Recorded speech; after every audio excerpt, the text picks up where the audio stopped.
To the 281, yeah, I'm riding. Why they on me? I'm flying. Sipping low key. I'm sipping low key and honest. Rider. I get those goosebumps every time. I'm hard to make everything for fun. The duties with Baron Premier, Newcastle United. I get those goosebumps every time. I need the hybrid, throw that to the side. I get those goosebumps every time, yeah. When you ride around me, throw that to the side. I get those goosebumps every time. Up the mugs. Yes, sir.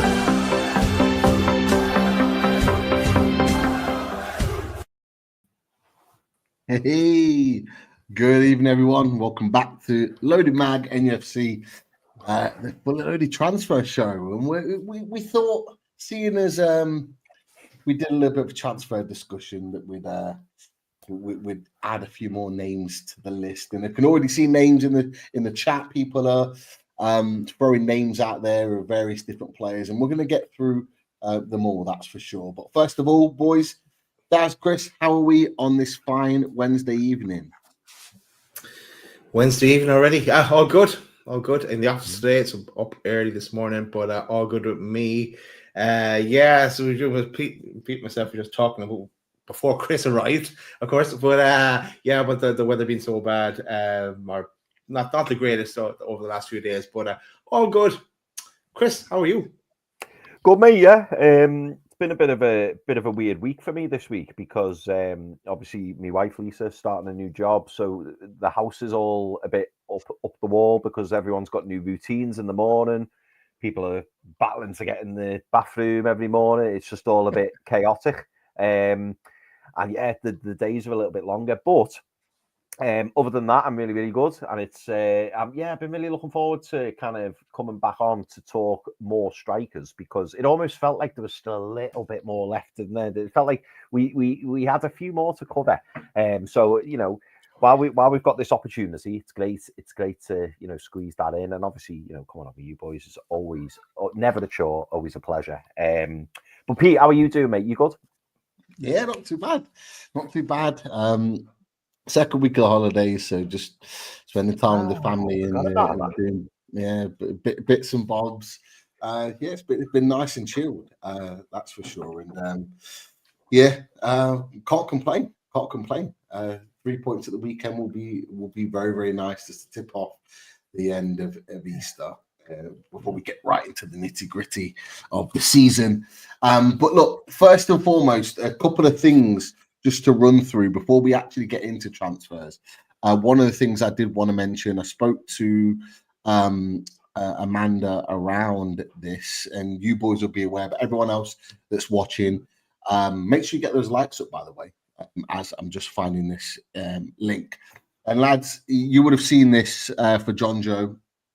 There's a GoFundMe currently going around now. John Joe is an avid watcher of Loaded Mag NUFC and has followed us for many years. And if you're not aware, he does need help with physiotherapy. Amanda dropped me a message yesterday and said that, hopefully, fingers crossed, physiotherapy will be able to start soon for him. But the kind of money that they were aiming to raise for is kind of halted a little bit. So hopefully we can get that up. So if you haven't yet donated to John Joe's cause, such a lovely guy, really, really respectful, mad Newcastle United fan, as you can see in the picture, and does a lot of help and support for the NUFC Food Bank as well. So if you can, any donation would mean the world to Amanda, John Joe, and the family as well. So just wanted to throw that in, lads, just to begin with. I don't know if you want to share anything on that perspective. We met John Joe at the charity game, not this year, the year before, and he had promised that he was going to help us manage it this year. Obviously, he couldn't make it this year, but he'll be back next year. I need a mad dog to my Eddie Howe on that sideline. So John Joe, next time you're up, buddy. And I think I bumped into John Joe when I was over at the Spurs game. I can't remember now but I think I could have just for a second. Yeah, get on it, people. Yeah, no, just to add in, no, John's a lovely lad, big supporter of the channel, as Pete's already mentioned, and and John Joe, if you're watching, mate, which I believe you may well be, we're all thinking of you, mate, and get better soon, and if you need anything, just give any of us a shout. Absolutely, definitely. Emmanuel did say he should be watching, so hopefully he is, and he would have heard that, and that will obviously give him the positivity he needs, but any help would be amazing. Yes. Thank you very much for that. And look, before we get into the transfers, I had to bring this up because I want to get your thoughts on this. I want people in the chat to share their thoughts on this as well. We get into the transfers. The big game yesterday, as we were all glued to Sky Sports, watching that game, and everyone was in the chat and we were talking about every part of that game and what it could mean for Newcastle United in the search for Champions League football. It ended, as we already know, 2-1 to Man City with the last minute goal from Nunes. So, boys, what I wanted to know from you is that, how are you feeling now? You know what the objective is, certainly on Saturday, a win, 5 points clear of Villa. Is that the result you wanted, albeit Man City ahead of us? Just let us know what your initial feelings are now. What we need to do. Yeah, I think I initially was talking about a draw a couple of days ago, but then as things got close to the game, a City win was going to be the best result for us, because then we could, as you said, Pete, defeat Ipswich on Saturday, and we move 5 points clear of Villa. Then we just have to hope that Chelsea crumble along the way as well, and then because it's three positions from 5, excluding Arsenal and Liverpool, so it's doable, and it's still all in our hands. So then we'd like, I'm not just writing off Ipswich either, like, because they'll be, even though they're relegated, bar absolutely massive miracle, but they're relegated. But yeah, you wonder what kind of frame of mind they'll be in going into that game on Saturday. Then on to Brighton after that. Then into the Chelsea game. Yeah, there's a few people in the chat saying, "Oh, I wish it was a draw." Some people are saying, "Yeah, win. That's the right result." How are you feeling, Chris? Now you know what it is that Newcastle need to do. It was really bizarre last night, because Lisa and Callum ended up going to bed, and I stayed up, so I'm watching the game, and obviously in I think it was the 93rd minute, there was just this big roar. And then when I came up to bed, Lisa was like, "What's wrong with you?" And I was like, "What do you mean?" And she was like, "Why were you celebrating like that over a goal?" I was like, "You don't know how important that goal was." I mean, we discussed it, didn't we, boys? And really, in fairness, I know there was a lot of debate over whether the draw was better, whether the City win was better. I think really it was just about Aston Villa not winning. And I think either of those we would have settled with, because I'd almost kind of accepted the draw, in like the 91st minute. I thought, so okay, and then I started convincing myself that maybe the draw's better, and I did actually at one point during the game. I was thinking maybe a Villa win wouldn't be so bad, because I started then convincing myself, thinking that maybe us and Villa can kick away from Man City. But so there was all these different emotions throughout the game. But yeah, I think we'll look back and think, you know what, that did feel quite key. And I think, you saw the reaction of the Aston Villa players at full time. It almost felt like they knew they had an uphill battle. It was a real uphill battle, and we're running out of games, aren't we? But now, as we said, I think we said it on the last show, boys, didn't we? It's about, and this is slightly changed from Daz's normal line, but it's about us looking after ourselves. We've got to control what we can control. We've got to do what we need to do. It's all well and good looking at all the other results, but it's about focusing on one game at a time and making sure that we do our job. Because if we do our job, then we don't really have to worry about others. Because if we pick up as many points as we possibly can, then it doesn't really matter what anyone else does, because we do have that slight advantage over a couple of clubs. But to answer your question, Pete, without waffling on too much, I was really, really pleased with the result last night, and I hope that we go and get the 3 points on Saturday, and we're looking at a nice big 5-point gap. And do you know what? The positivity was absolutely brilliant. I saw in the chat then. I loved the comments when David Tofield says it's actually 6 points really with the goal difference, and I love that. I really, really love that. So yeah, if we go and get the 3 points against Ipswich, we're in a great position. Two comments back to Chris. One is just in general, Man City, they look shit these days, don't they? Compared to what they were. They look, and the second thing is it's more closer to home, Chris. These early mornings, they're not suiting Callum and Lisa, are they? Now they know what it's like 7 days a week nearly. Mate, totally. Yeah, no, we're not early risers. I mean, Lisa, to be fair, Lisa does get up early, but me, Callum, and Summer, we're not very good early risers. Got to be honest, just not. A lot of grumpiness in the house in the mornings. Yes. Then there's a few snidey comments. Yeah, a few snidey comments go off, and then you think actually it's a bit harsh. I shouldn't say that. But yeah, I do tend to bite of a morning, and then I wake up a little bit in the morning. Yeah, I know that feeling, that's for sure. But look, it is what it is. And look, just to share it very, very quickly, the league table as it stands, the bit that we need to be worried about, let's get Liverpool out of there for the second. We're into 5th at the moment, but we could go 3rd, boys, with a win on Saturday and restore that 1 point gap between us and Man City, and create a 5-point gap with Villa. But obviously Chelsea have got Everton at home. So let's see how that goes. So enough of that.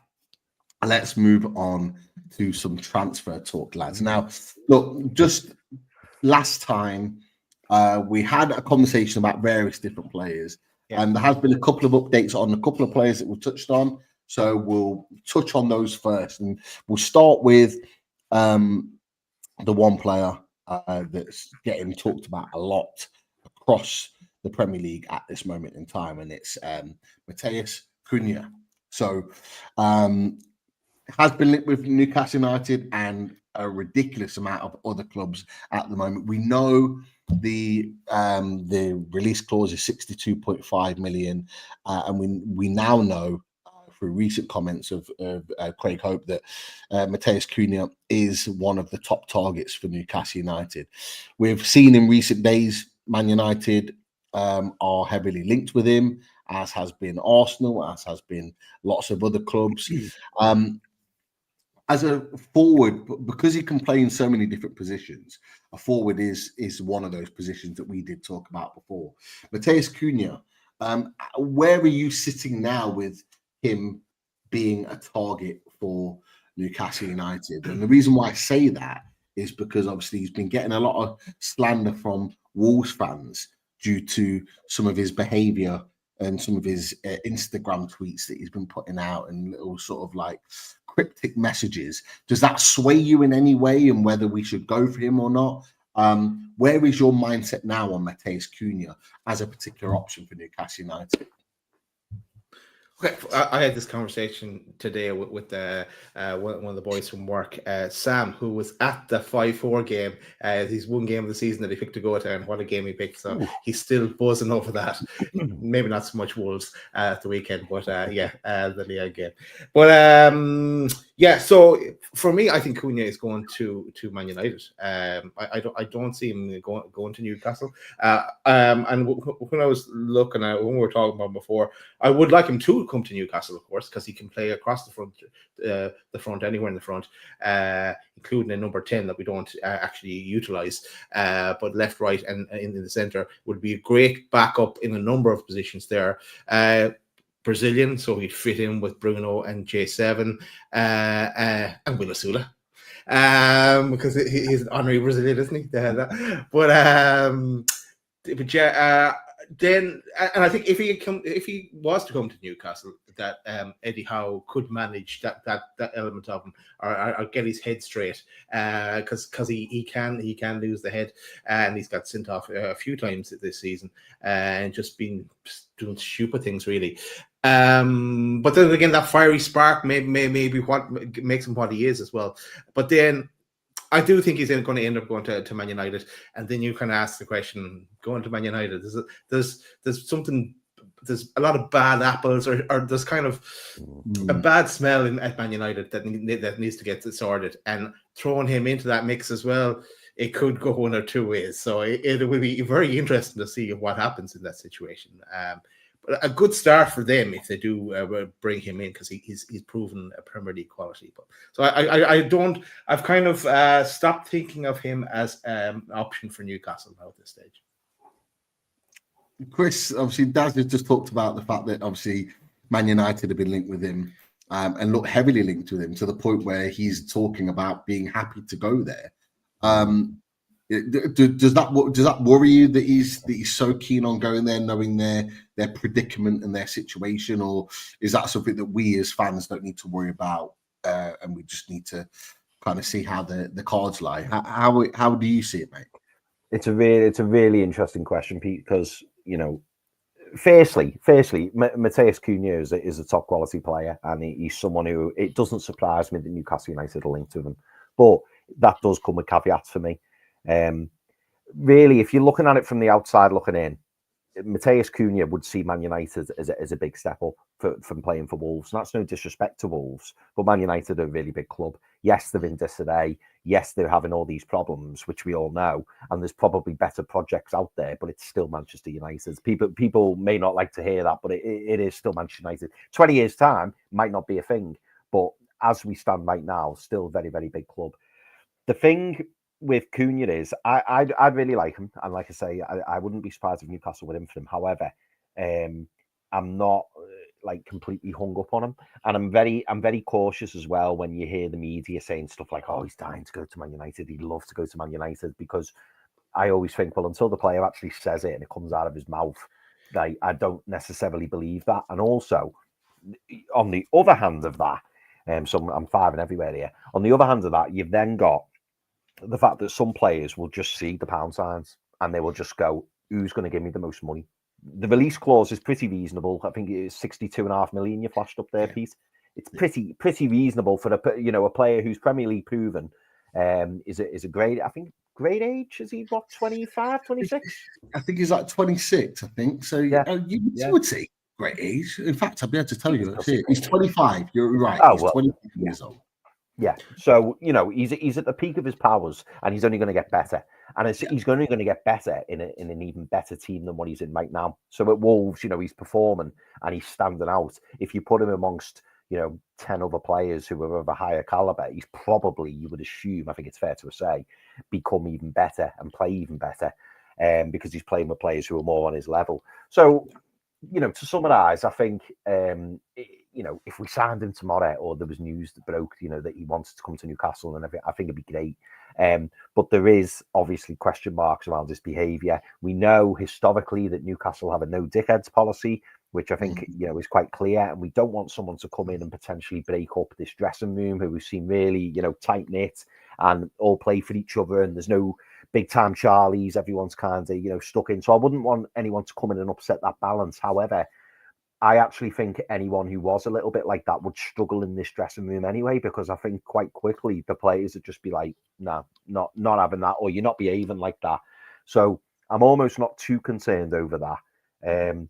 But for me, deep down, and the way I see it, I don't see him coming to Newcastle. And the only reason I say that is because I think we'll throw our hat in the ring, but I do believe it will become a bidding war in terms of his agent fees and his salary. And I think at one point, Newcastle will just go, nah, this is the offer. We'd like you to join and we want you, but we're not going to be paying you 200, 300, 400 grand a week. Sorry, we're just not. We're not going to break the wage structure for you, which I think is the right decision, because, that obviously has its own implications. So great player, really, really would like to sign him, but I have a feeling that there will be more desperate suitors out there who really need him, and they will be the ones who end up getting him. And we've just talked about one of them, Man United being that one that are desperate to get in, because they are in a position where, they aren't, especially if they don't win the Europa League, they are not going to be able to attract the sort of players that they would want to attract to their club, and they would choose the likes of us and Aston Villa and other teams that are likely to play European football or Champions League ahead of them. There's no doubt about it. So it does raise a question mark to me why he seems so desperate to go there, and for it to be to the point where it could well be agreed even now, like beforehand. Like, it just doesn't quite make sense. But it's an interesting one. The one thing you've talked about is the wages and the transfer fee, which is fair. The one thing I'll add on that is the release clause, and a lot of people forget with the release clause you have to pay it all up front, and that's a lot to front up. If you're paying 60 million for a player, but you're paying an initial 15 or 20 million, and the rest gets spread over the course of his contract, that's just not as much of an outlay early on in the deal as it would be for a release clause when you're paying it all up front. And a lot of people forget that. And sometimes those release clauses can be negotiated. Sometimes, like, for example, Joshua Zirkzee for Man United, his release clause, Man United actually paid more than a release clause to get him. And the reason they did that is to structure a deal where they could afford it.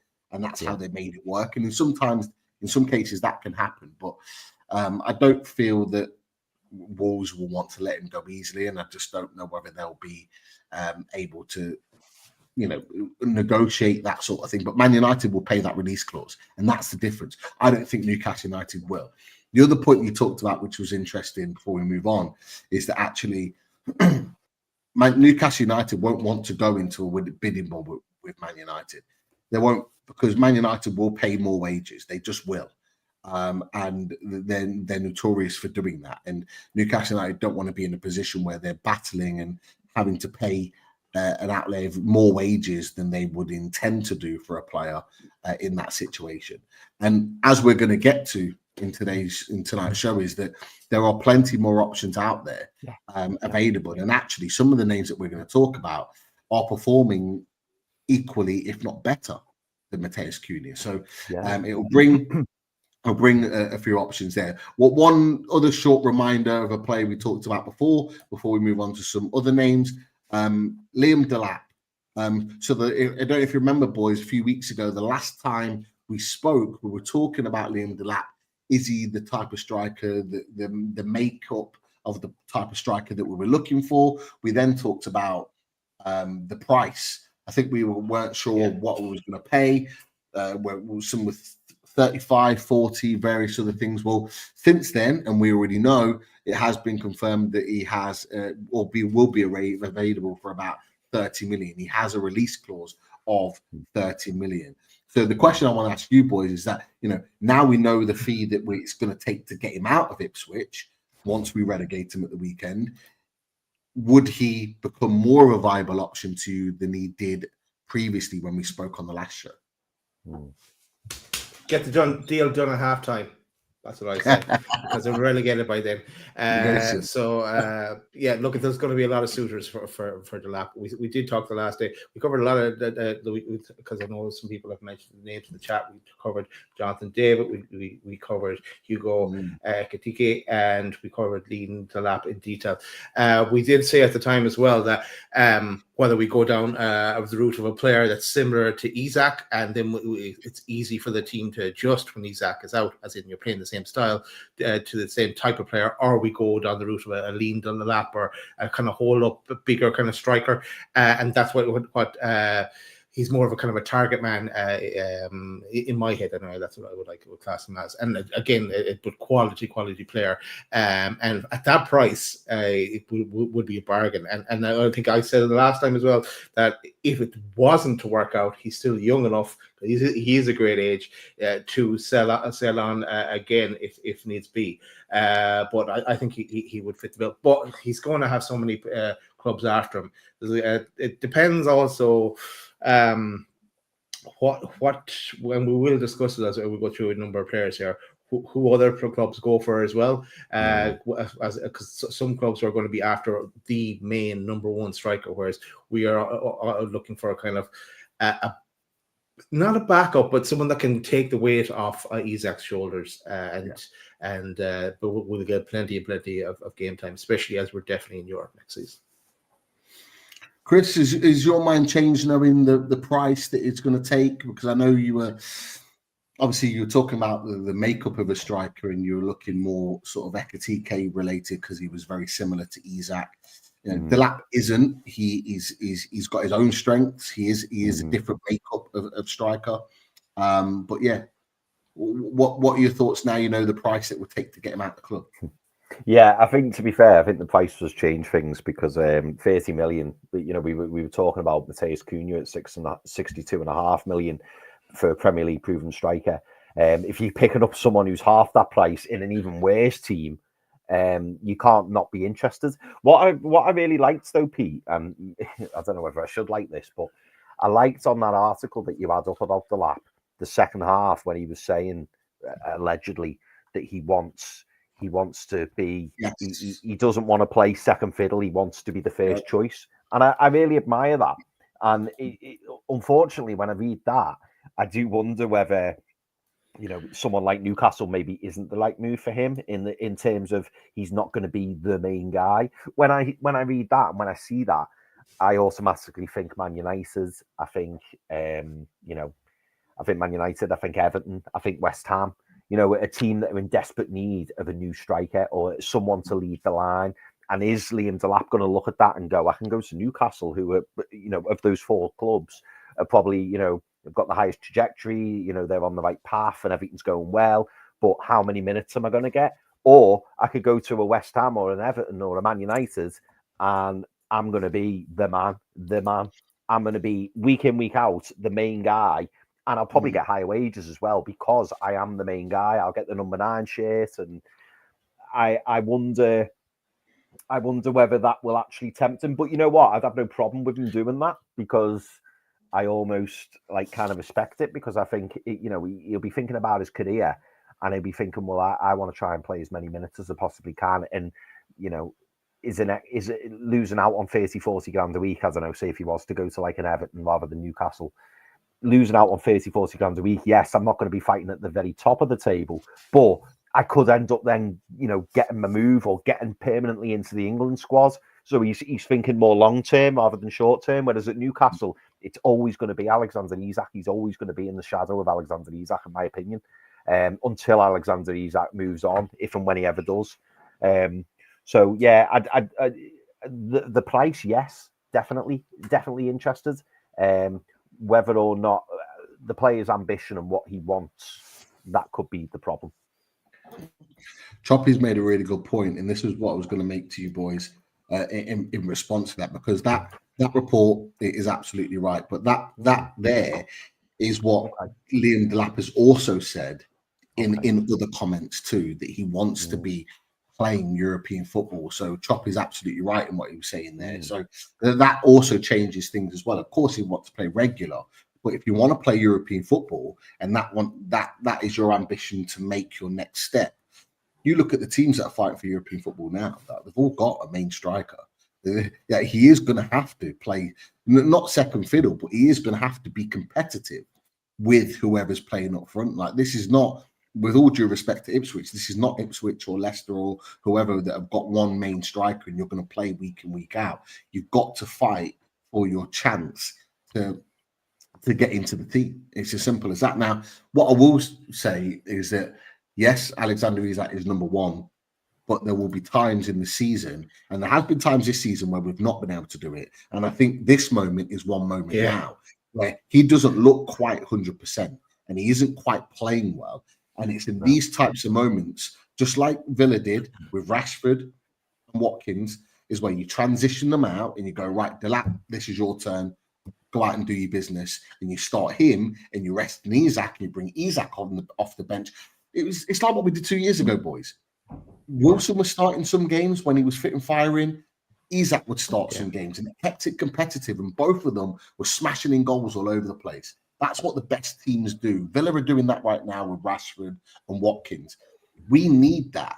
We need that. And this is the thing, like, we need somebody that's going to come in and not only push the other striker, in our case, Isak, but they're going to get their own goals as well, and they're going to be stamping their authority down. So I think we could sell that to Liam Delap. And I think if we showed interest, I think he would jump at coming to Newcastle United, in my opinion. But some really good points there on that. And I didn't want to spend too much longer on Lim that because it was a bit of a recap.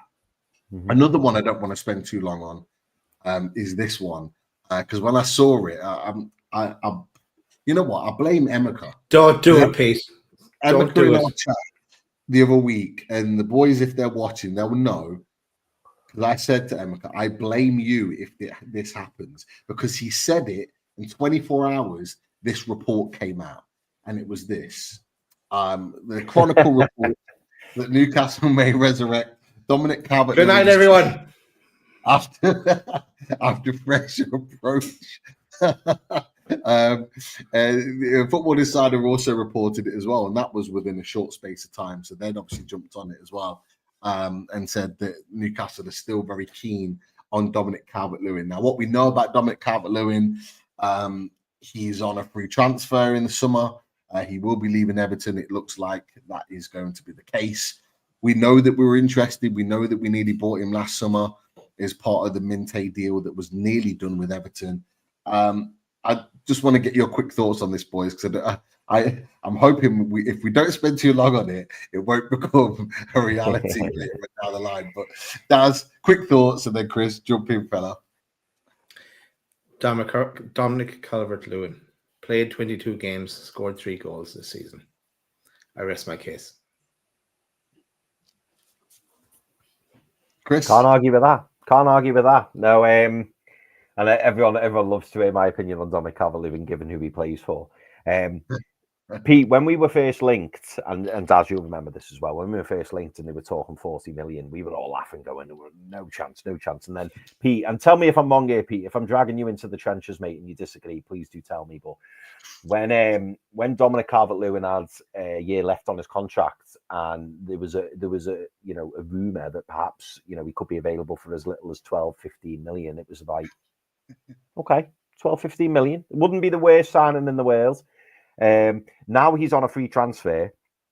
The only positive I've got to say about Dominic Calvert-Lewin, if we were to go for him, is the fact that I think he's still only 27 or 28, so he's not a great age, but he's certainly not, he's not kicking on for 30 just yet. Obviously, his injury record is not great, which everybody knows, although apparently that has improved in recent times, albeit I think he's out injured at the moment, but by the by. But what I will say... Send it to me, Chris.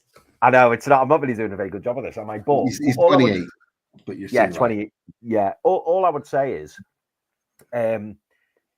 if we were to bring in Dominic Calvert-Lewin and say Callum Wilson was to leave, we've basically not paid any money, and we've brought in, a striker who's significantly younger than the one that we had as backup. And it would, for me, I would then be quite excited, because I'd be thinking, oh my God, we're gonna go big. We're gonna go big on a right winger. We're gonna go big on a centre back. We could possibly go for number 1. We could go for the centre midfielder. That's how I would be seeing it, because predominantly most weeks I would expect to see Alexander Isak anyway. And also, like the devil in me, I would find it hysterically funny if Dominic Calvert-Lewin joined Newcastle on a free when Everton thought they were getting 40 million for him, and then he just ended up banging loads of goals in for Newcastle. I would find that really, really funny. The last thing I'll say on it is, let's not forget, apparently one of the rumors was when we were apparently in discussion with Everton during the Yankuba sale period.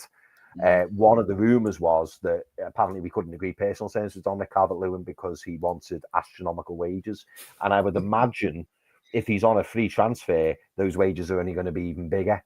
So if Dominic Calvert-Lewin's after 200 grand a week, I think he may struggle, because I don't see anybody paying that. So I wouldn't say it's going to happen, and I wouldn't say that my mouth is watering at the prospect of having Dominic Calvert-Lewin, but I wouldn't be kicking me toys out the pram and going, oh, he's shit, he's rubbish. I wouldn't be doing all that, because on his day, I think he's a half decent striker. And if you're getting someone like that on a free, who's England experienced, who knows the Premier League, who does play differently to Alexander Isak, and when fit and when on form, you know that there's a half decent player in there. So he's not top of my list, but if we were to sign him, I'd get behind him and I'd hope that maybe we could get the best out of him, is what I'd say. Sorry, Chris, my analysis was better. It was, and it was a lot shorter. I think we'd all, any player that comes to Newcastle, we always get behind. Of course, but yeah. But I think some of the comments in the chat, just whilst we were kind of sharing our opinions on it, it was, you know, some people are saying it would look like we're going backwards if we signed him. You know, with Dominic Calvert-Lewin, I keep thinking this, and you're right, Chris. When we had Wilson out and we had Isak that was injured some days, fit the next, and we weren't quite sure, the thought of bringing him in on a really cheap deal and just having him as an option was like, okay, if that's the case, to get somebody in, and at that point he was playing pretty much every week, bring him in, fair enough. We're in the position now where we're guaranteed European football. We're in a position where we could be getting Champions League football, and that changes things for me. You know, beginning of the season, early part of the summer when Isak broke his toe, and then January, we will stop in a second, Kev. Don't worry about that. It's always an option to get someone on a cheap deal. After that, no, we need to make sure that we're getting someone of a better ilk. And Daz has said it right: 22 games, 3 goals. Just imagine 0 assists as well. Just imagine this: Champions League next season, away at the Bernabeu. Isak injured. Isak injured in the previous game, and we're starting Dominic Calvert-Lewin up front. Bring on Gillespie, play him up front. Go on. Just that does put it into. If that could genuinely be a reality if we were to sign him, and that's not filling anybody with confidence. I don't care who we are. That's not filling anyone with confidence, and I think that for me just sums it all up. We are. I think we've outgrown, in my opinion, a signing like Dominic Calvert-Lewin. I would expect Dominic Calvert-Lewin to go to a Tottenham or a West Ham, or maybe even a Brentford or someone like that, a Palace maybe, if Mateta leaves. That's where I see Dominic Calvert-Lewin going. Newly promoted club. That's just where I see it now. No, I do. Yeah, I get where you're coming from. I do. And that Champions League theory, I know what you mean. I don't know what people ask. I was actually saying it in a negative way. I wasn't saying about him starting at the Bernabeu. No, he's right. He's right. We have to cut you off, Pete. We have to cut you off. No. Let's stop. Cut it off. Okay, I'm going to go to someone else that I wasn't planning on going to right now. Another striker that has been linked with Newcastle United in recent days, and I'm going to go put it on a limb. I think it's a striker that we'd be quite happy to have as an Isak option. Is this man, Dusan Vlahovic, at Juventus currently, has scored more than I thought this season. He's not had a bad goal scoring season, but he's only scored 9 this season. Sorry, 9. He's only scored 9 this season. He's scored in double figures. Oh, did he? Okay. Yeah, he's in double figures. I think he scored like 13 or 14 altogether this season so far. But Santiona has said he understands that Juventus are ready to sell Vlahovic, meaning this summer. There has been a report at Tutto Sport that's saying that Newcastle interest has been referenced in relation to Tonali heading the opposite direction, but we know that that's not necessarily the case, but that they've shown interest in Vlahovic. That is for sure. Now, one thing I'll add to Dusan Vlahovic is that he has 1 year left on his contract. Now, this has been a theme in our transfer shows. 1 year left on his contract. So, look, Dusan Vlahovic, Daz, You mentioned, he scored a few goals this season at Juventus. It's clear that I think they want to maybe move him on. It's clear that I think he wants to leave. Would you take him at Newcastle United? Yeah, I would, but I haven't watched him this season. We did do an intensive analysis on him before he went to Juventus. I think it was around the time of Darwin Núñez as well, before he moved to Liverpool. And that time, we were all over him. I was just looking at the Serie A goals. He hasn't scored and I know the season isn't over, but he hasn't scored as many as previous seasons. Let's say. I'm sure he's still a quality striker, even though I haven't really been watching him that closely. But yeah, the interesting part that you mentioned, Pete, is that contract. If his contract was run out, then we could get him for a decent fee. But then the question is, he'll look for massive wages. He's not at that stage where he's looking to he's making his first big move to a big club. This is his second move to a big club, so he's going to want big wages to go with that. So it may that could be our stumbling block there. But there could be. I'd have to see him again playing in more recent times. But I think it could be a stumbling block with the wages and whatever fee then that Juventus would need. I know we have a deal going with Juventus with Kelly, all things going well as well. So maybe we could do something there. But an option for sure. Chris, 14 goals this season. I'm just reading it now. 9 in the league, 1 in Coppa Italia, and 4 in the Champions League. The bit that you might have missed, Chris, he's got 1 year left on his contract this summer. Ooh, okay. And Juventus are looking to move him on. Daz has made an interesting point that, wages may well be a sticking point, may well not be. What do you say? Dusan Vlahovic? Lots of big clubs have been after him for a while now. Out of interest, Pete, how old is he? I would imagine 26. he's about 26. Is he? Yeah. Is he 26? Yeah. 25, actually. 25. Oh, wow. He's going to be 26 in June. No, Really? is it? No, January. Sorry. Next January. January. Halfway through next season.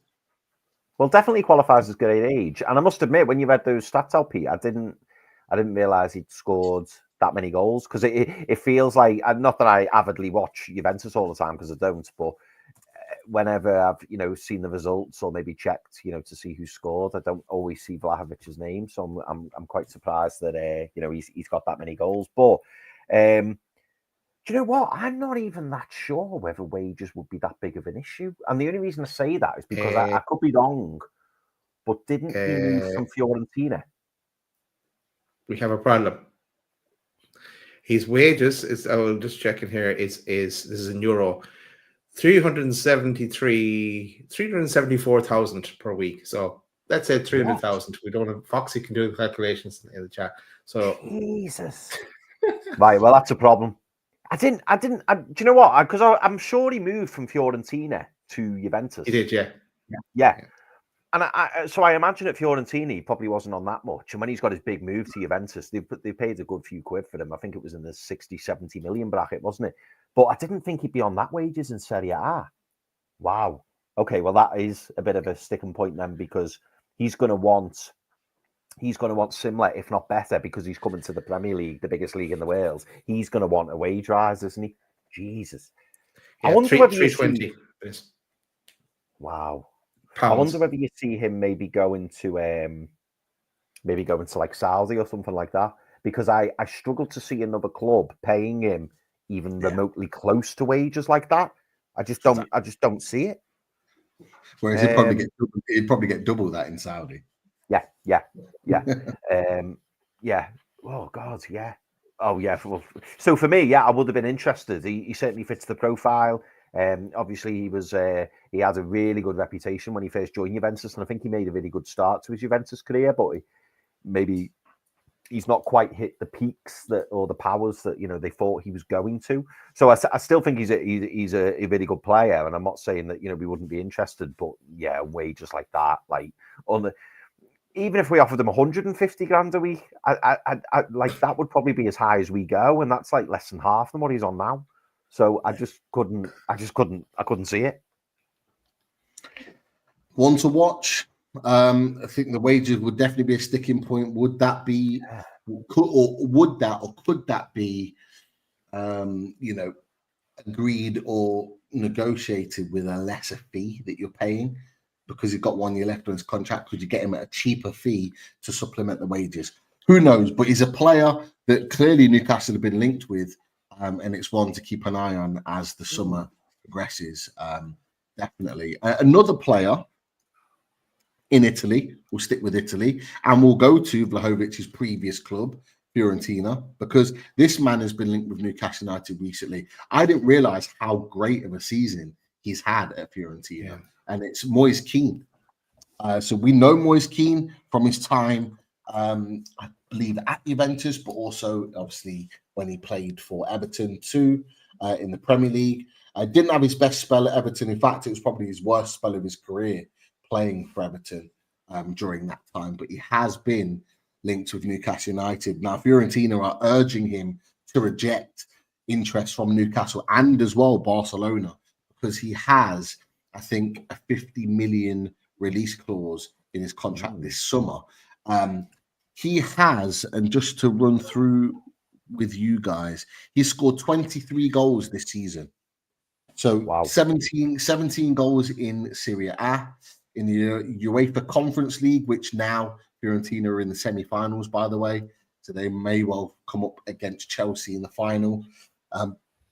He scored 5 goals in that competition and 1 in Coppa Italia. So 23 goals over the course of this season, a really, really good return.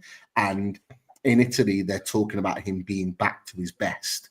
So a lot of people will have the mindset of Moise Kean of what we saw in the Premier League, but that was probably his worst moment in his career, and he seems like he's getting it back. But another player outside of what we would naturally think of a striker being linked with Newcastle United. Well, just what of your? Don't worry, we've moved on from that comment. Don't worry, we've gone. We're gone.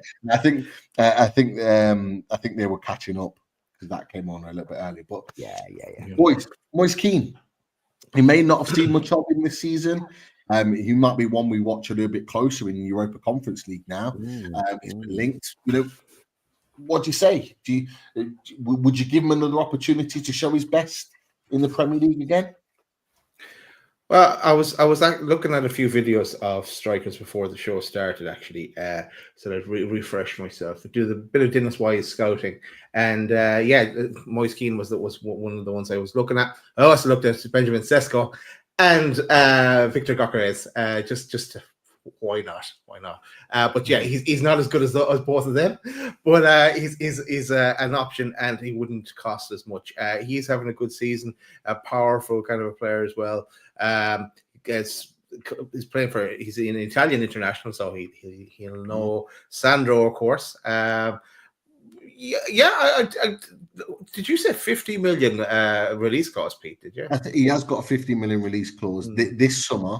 But there's noises that he does want to leave. So whether that can be negotiated down, we don't know. But that maybe is why Newcastle have potentially become interested in him. I don't know. Yeah, he has great figures actually that you call out there. I don't know if I go as far as 50 million on him though. I don't know. Just as well as that lingering thing in my head of him, how it didn't work out for him at Everton. Now there's plenty of players that in that situation they go and kick on, and they we probably talk about a few more in that category as well. But an option. I keep him on the list, but it wouldn't be top of my list. Chris, what are your thoughts?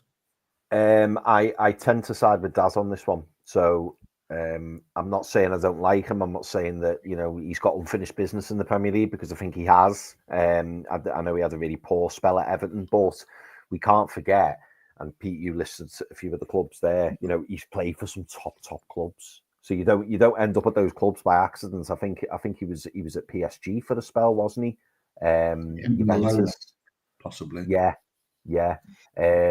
So he's played for some really, really big clubs. So obviously there is a player in there.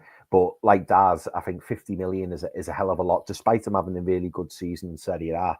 And I think for me, there'd just be there'd just be other options out there that I'd want to explore. Because I if I was the Newcastle coaching staff or the owners or Eddie Howe, whatever, I'd be looking, thinking, what went wrong at Everton? Why did he not perform at Everton in the Premier League? And you wonder whether it's because Everton was so poor, or you answered your question there, fella. Yeah. Or is it the pace of the game? Is it because they do say that obviously the Premier League's one of the hardest leagues to play in terms of physicality, in terms of pace, and Serie A is a lot different, as is Ligue 1, a lot different to the Premier League. And it's like, you've already tried and tested with him here. He didn't do it. So for me, that would be a bit more of a risk, particularly at 50 million. If you were talking like 20, 30 million, you'd be like, yeah, you know what, I have a go on him. He's still relatively young. He was signed for 13 million from Juventus. So if Fiorentina spent 13 million on him, but then he's got a release clause of 50. For me, mate, I think there's a negotiation there. If we were genuinely has to be, and we wanted him, I think he's had one good season, as you boys are quite right. But there is a negotiation there. I don't think Newcastle will pay for that. Big game player. Inter, Juve, Atalanta, Roma, Napoli. Hey, that's a great argument for signing him from Leicester. Absolutely. I have an argument for not signing him, right? Listen to this paragraph from Wikipedia. On the 10th of August, he made his Everton debut in a 0-0 draw against Crystal Palace in the Premier League, coming on as a substitute for Dominic Calvert-Lewin. In November 2019, Kean was dropped from Everton's matchday squad for disciplinary reasons. He scored his first goal for Everton on 21st of January 2020 in a 2-2 home draw against Newcastle United in the Premier League. I hate him. Deal off. Deal done. Yeah, as Dale said. I didn't watch the game, so I didn't know. I was just looking at the links. But if he did score that goal that put him through, I think there'll be a lot of Newcastle fans that'll be keeping a closer eye on him now. That is for sure. But clearly on the upward trajectory in terms of his career, being talked about positively in Italy. Obviously, banging the goals in, which is going to get everybody talking in that situation. And they could potentially cause a huge upset and take the trophy away from Chelsea in the Europa Conference League, which would be very interesting if they were to do that. But another player to be linked there. A couple of alternative options should we talk about now. Daz, I'll put the picture on the screen, but you may want to talk about this one because this actually came from a person in the chat from the last Striker transfer show. And we've all done a little bit of digging on him since, and he looks a player. And it's this man here, Stuttgart's Nick Woltemade, young 23-year-old striker, 6'6". Wow. Talk to us about him. Okay. Nick Woltemade. Yeah, it sounds like an American action hero or something like that with a name like that. But no, I have no idea. I can't remember who mentioned it. It was actually in a comment on one of our shows. They flagged it to us. The person flagged it to us to check this guy out. So we did. I did reply back to the comment at the time. So we said we were going to cover him. So as you mentioned, 6'6", a bit in the Peter Crouch mode. Actually, that's the kind of frame he has, or Isaac, but did kind of remind me of Crouchy. He kind of is an attack, kind of striker slash number 10, kind of attacking forward. He's played for the German youth teams, under 16, under 17, under 20, under 21, scoring goals along the way. He scored 9 goals in the league for Stuttgart this season. What his biggest quality is he's dribbling. His dribbling ability. He just seems to get himself out of trouble, or get himself on the move and starting to attack with some brilliant dribbling techniques. He can shoot as well, of course. But no, he's an interesting player, and someone I've never even heard of until it was flagged to us. Now I'm sure that there are clubs looking at him. He has signed a 4-year 4-year contract with Stuttgart. Don't see anything about a release clause there yet, but an interesting player. Go check. I advise you to go check him on YouTube. You'll see his dribbling ability. Interesting option.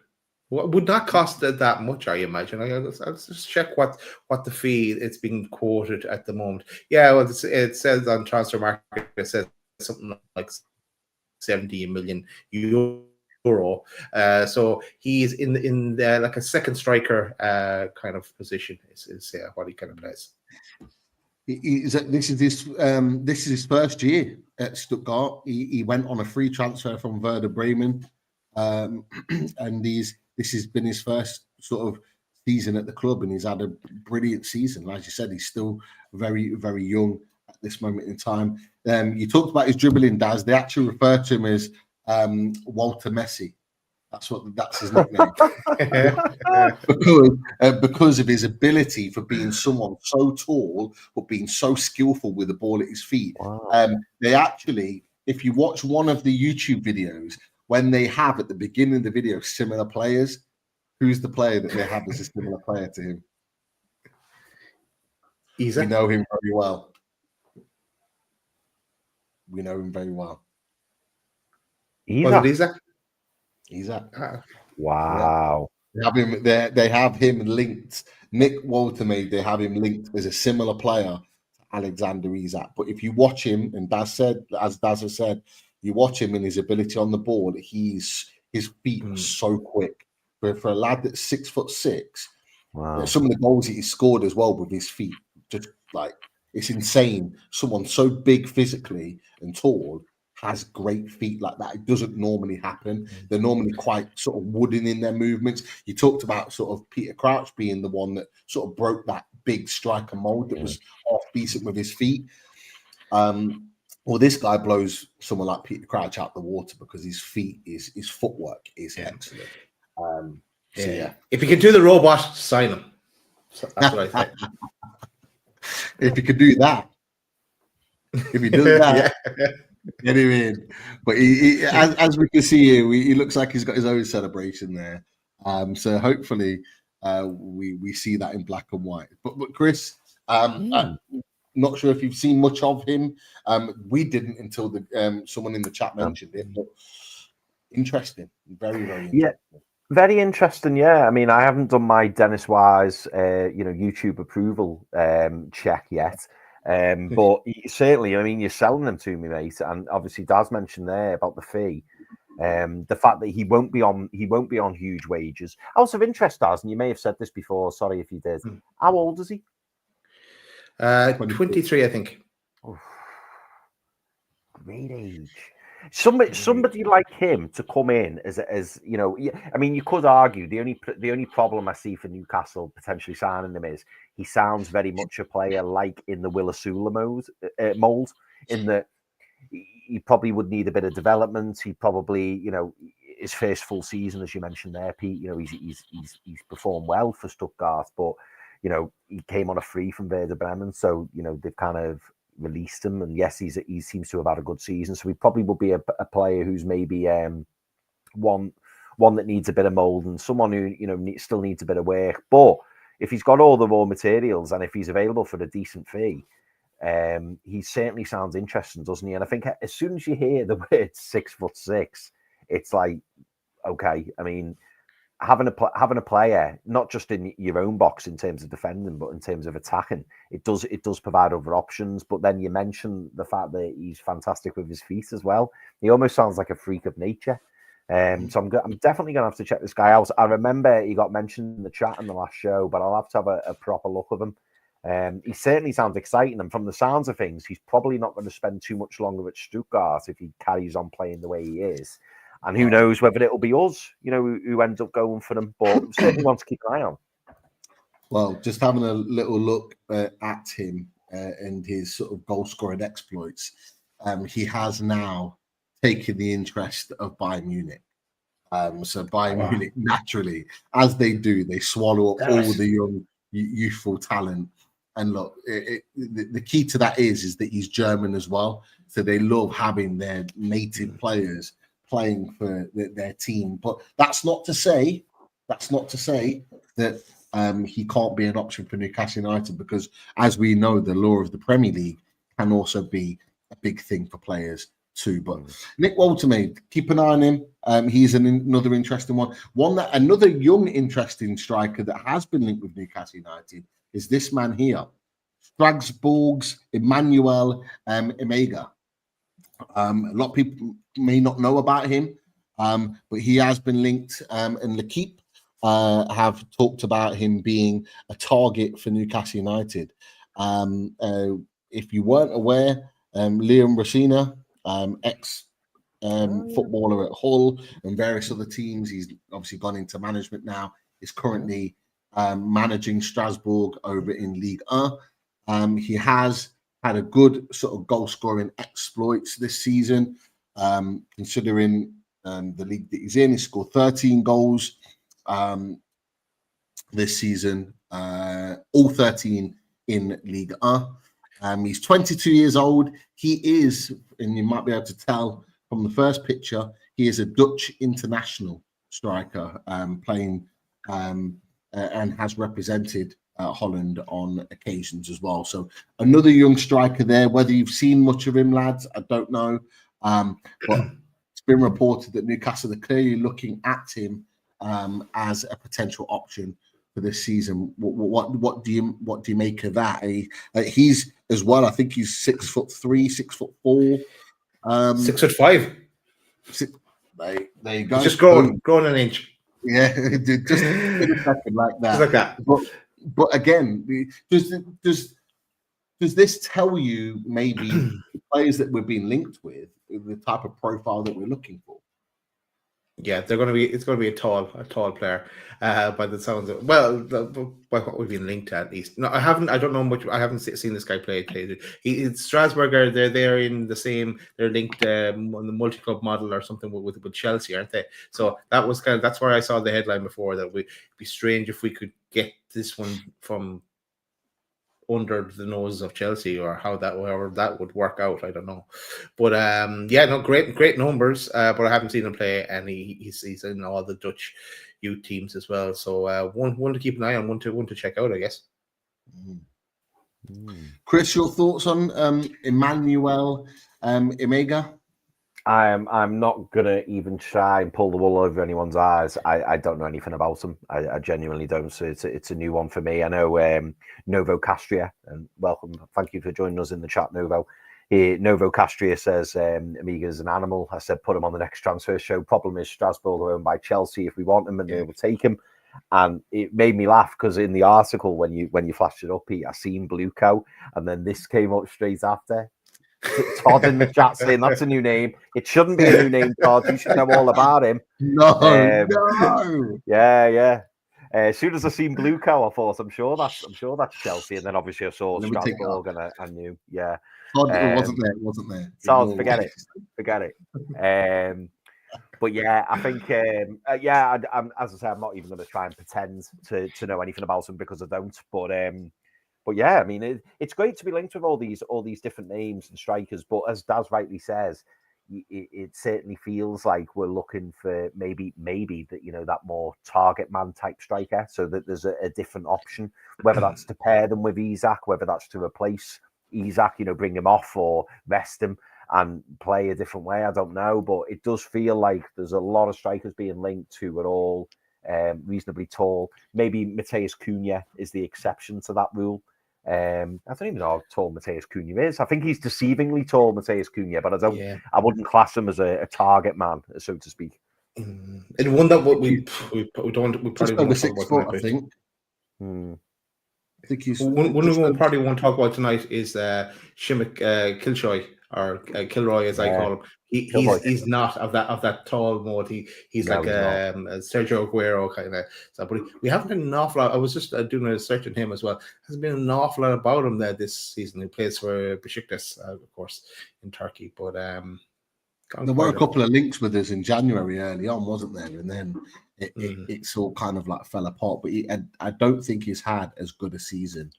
That he hasn't really been as effective. But again, one we talked about, over a year ago now. And Nova said then 6'5", he's referring to Emmanuel Emegha, and fast as we get what you're trying to say right there. And pace and physicality is definitely something that we would need in that top end of the pitch. Considering, when we're looking, boys, and we're looking at Callum Wilson, and he just doesn't look quite the same player, and having that raw young pace to be able to get in and behind strikers and the physicality to put themselves about, it is the type of striker. And you're looking at all of these players that have been linked. I mean, Vlahovic isn't maybe as quick, but he's certainly got that power alongside him. They've all got similar traits and similar qualities. One other player that's linked to Newcastle United, before I throw a couple of names at you as we start to wrap up. This player, yes. Talking about him because he is on the promotion picture, and people may well know about him because it was either last summer or last January. Yes. But go on, Daz. Yeah, I know what you're going to say. You're going to talk about Chelsea there. Chelsea had a deal done with him, and then it didn't happen. He wanted some image rights as well as part of that, and then the deal fell down, and that's how he ended up actually going to Porto. But while I was looking at, someone had in the chat there at Victor Gyökeres and Benjamin Sesko, and imagining the possibilities that could be, but probably won't be, because they would be a massive outlay to bring either of those in. Is that man Samu? I can't pronounce his surname, but when I was. That's the one. But while I was looking at him, he is exceptional at heading the ball, and he just reminded me of he kind of stays around the box a lot. And he's an absolutely perfect replacement for Callum Wilson. And I think he's only 20 years old as well, and he's 6'4", and he's just he was at Atletico Madrid for a period of time, but they sent him out on loan to Alves. But he looks the deal, and he wouldn't be command as high a fee as Sesko and Gyökeres, let's say, but still would command a fairly decent fee. Now I think that they have some kind of crazy. Like they always do in Portugal, crazy 100 million release clause on him. But I think he'd be the one to try and chase down. And he looks absolutely quality. 22 goals this season for Porto, signed for 15 million euros. Sounds like an absolute steal for the return that he's already given them this season. 16 in the league, and interestingly, 6 in the Europa League. So he's got that European pedigree, Chris, already to add to what we've already seen. I remember exactly what Daz said. I remember watching it and seeing that deal not materialize. For some reason, I thought it might have been a condition with his heart as well. There might have been a medical condition why it didn't happen. On top of that, I could be wrong. But I remember hearing something about it. There was a few reasons. I think Daz with the image rights that was the other reason as well. I think there was multiple reasons why it never. His ankle. It was his ankle during the medical examination. It says was the issue as well. So, so it definitely a couple of reasons why it didn't happen. But hey, seems like Porto, Chris, have been the beneficiaries of that one. Absolutely, yeah. And sometimes that happens, doesn't it? And when it's such a low fee as well, I mean, I'm sure the fee would have been higher for Chelsea, given, the stature of the club and Premier League. I'm sure they would have had to pay a lot more. But yeah, it really frustrates you, doesn't it? Because when you see players, you see a club take a punt on a player and like 15 million euros is like, what, 11, 12 million? And you think, if only we took a chance on him. Because it's that I haven't seen the stats of them. I know you've just read them out there, Pete, but they sound pretty impressive. And for the 20-year-olds who, again, 6'3", really good in the air, as Daz says, he's probably a player worth taking a punt on, isn't he? It'd be interesting to see how much you could get him for. I'm assuming they'd probably want at least double the money for the outlay that they made on him. So I imagine he'd probably be like 25, 30 million. But if he's doing the business. 50. Do you think so? Yeah, I because as part of that 15 million, there's kind of staged payments as well. And so like they get another 5 million the year after that, another 5 million. So the 15 million is kind of a bit deceiving in the price $35 million. I'd do that deal now. If we're talking about the same player there. Yeah. I think the final boss is saying that's the fee that he would have gone to Chelsea for. Tell me if I'm wrong there, the final boss, but I think that's what he's getting at. Yeah. Talking. Do you know what? I'm just going to flash this up from Dale because I completely agree with what Dale's saying there. Cherky is going to be the why didn't we take a punt on him this summer? That's a really good shout. That he will end up going for buttons to some club and probably light it on fire and probably end up being that player where you go, I should have took a chance on him, but not for this show. But yeah, no, he looks a really interesting prospect, doesn't he? And another name to keep a lookout for. And people in the chat have been giving us all names as well. So when we get to the questions, I'll have to flash those up because there's been some really interesting names brought up that I've not seen or I've wasn't necessarily aware of. So it'd be great to run through those as well when we get to that now, mate. But let's do it now. We might as well. I'm sorry. Yeah, well, just before you do, just for people that may not recognize his name, because he's actually changed his name. So he's taken his mother's surname. So the name you might recognize is this is his name at the time he was going to Chelsea. So that's so now he's goes by his alternative surname. Yeah, because I remember that deal you were talking about, but I didn't recognize the name, but I do recognize that name. So no, that makes sense. And somebody in the chat literally put that name out earlier. It was Iniesta. Haven't had the best season for it, but he's still young. So it's the same guy, but with different name. Yeah. Right, got it. I would say definitely 22 goals this season. Yeah, that's pretty good. I was going to say 16 goals in the league, 6 in Europa. For a 20-year-old. That's not bad. It's not bad, but it is what it is. Let's go to some questions. There was a couple of names I wanted to throw at you, and there was one consideration one that I wanted to throw at you as well before we wrap up. Okay. So I will stick with that. It's not on our screen. I'm going to bring it on and I'm going to throw it out, and I'm going to see what people think of this one. But go through some questions first, lads.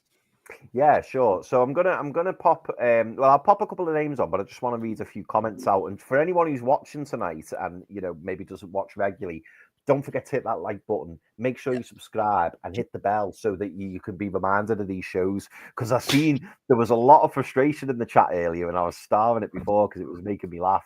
The likes of Stephen King. He's going in terms of centre forward. It's Mbemo and Ekitike, Jonathan Davids, Diao, Killicksoy. And then other people were putting in all other positions as well. They were saying, Lominos, he goes, guys, forget attackers. We need young, pacey centre-backs. We need 2 of them. We need Sean Byrne at 33, 34. And you know what, Lominos, you're absolutely right. You're absolutely right. But, mate, we're gradually working our way around the pitch. So we started on the right wing. Correct me if I'm wrong. Yes, started on the right wing.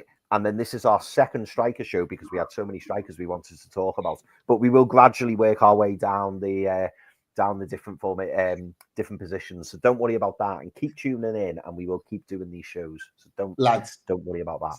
Centre backs next. We'll go to centre backs next. I think we have to. Yeah, we will do centre back because Lominos is right. It's quite a key area, isn't it? So yeah. I also wanted to give a big shout out to Dan Brown. I nearly said Dan Byrne then. Dan Brown. Thank you very much for becoming a member, mate. Top man.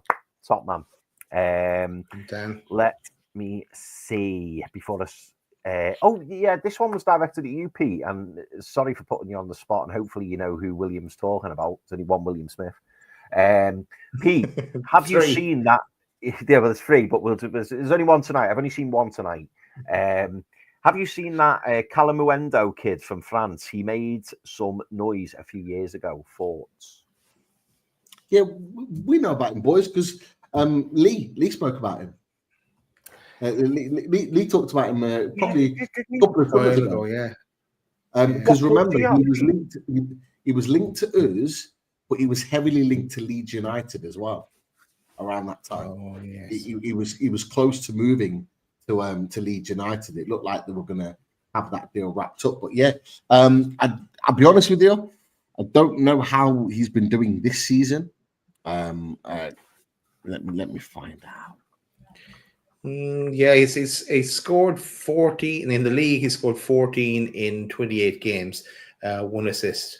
Is it Stadren? Stadren, yeah. So yeah, he's like as I said, 15 goals this season. Not too bad actually. Not too bad. 23 years old, so still a great age. He's 5'9" though. So if we're looking for a tall striker, he's probably not in that mold. No. But as we saw on the charity match, the smaller strikers can do a job as well. I knew he was going to do that. I knew it. We are the same. We are the same. Remember, I had the trophy. We're just crouching. I was just crouching down a little bit. So I was just, as you do naturally for the photo. Don't not having it. Don't be fooled. Don't be fooled.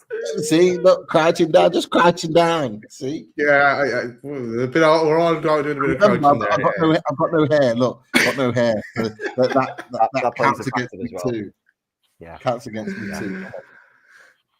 I also want to bring up a comment from Dale. Dale mentions a player and he gives us a little bit more information on him. So thank you very much for that, Dale. Dale says there is a 20-year-old striker at St. Etienne having a good season in a poor team. Lucas Stassin, hopefully I'm pronouncing that right. Lucas Stassin, 20-year-old, St. Etienne, 12 goals, 4 assists in a team sitting second bottom. And I thought, 20 years old as well. I mean, how tall is he, Daz? Let's see how tall he is, because that'll rule him in or rule him out. He's 6 foot. He's 6 foot. This guy. 6 foot. Okay.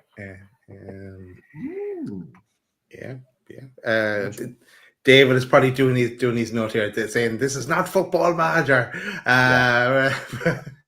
But yeah, they are. Yeah.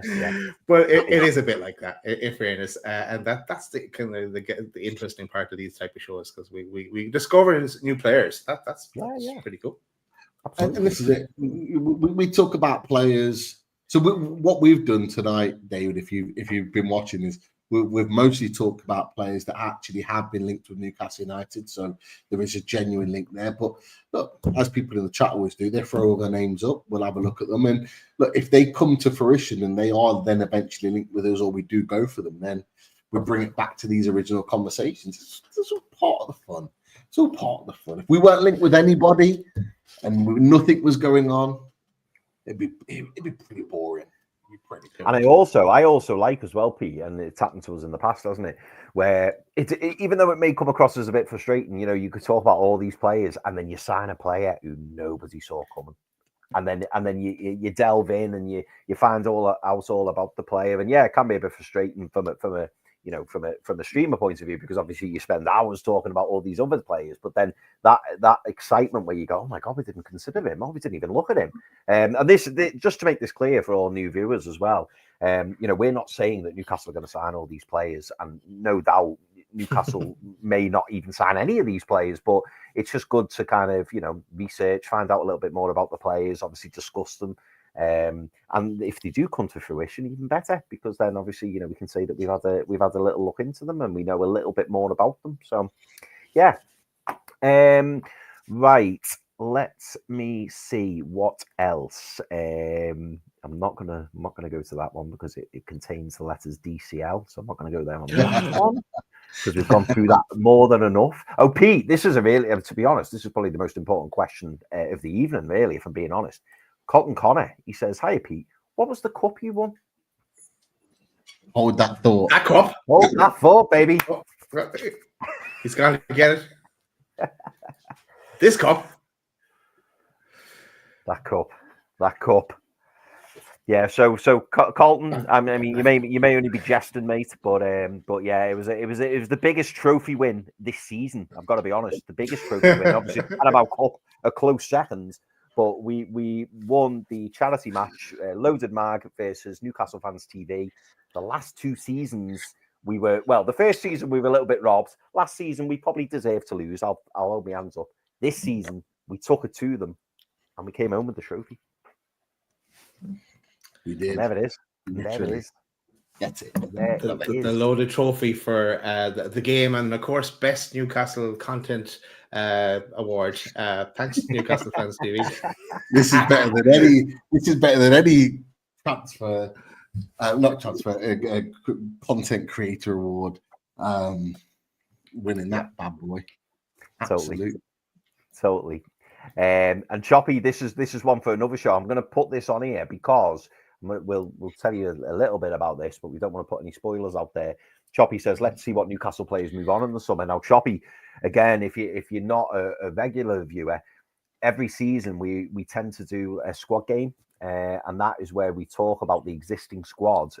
Come the end of the season, we tend to do it towards, or if not after the season's finished, and we go through the whole squads and we have a discussion between the three of us and obviously everyone in the chat as well in terms of who we want to keep, who do we want to possibly loan out, and who are we potentially looking to let go. And Daz does this fantastic spreadsheet, and we map it out. It's brilliant. It's absolutely brilliant. So yeah, keep a lookout for that, mate, because that will be coming up anytime, probably after the end of May, June, something like that. So keep a lookout for that. Yeah, we did it in March last season because things weren't going so well, but we've been on such a run that it wasn't the right time to do it. So it'll probably end up being when the season finishes now. But let's see.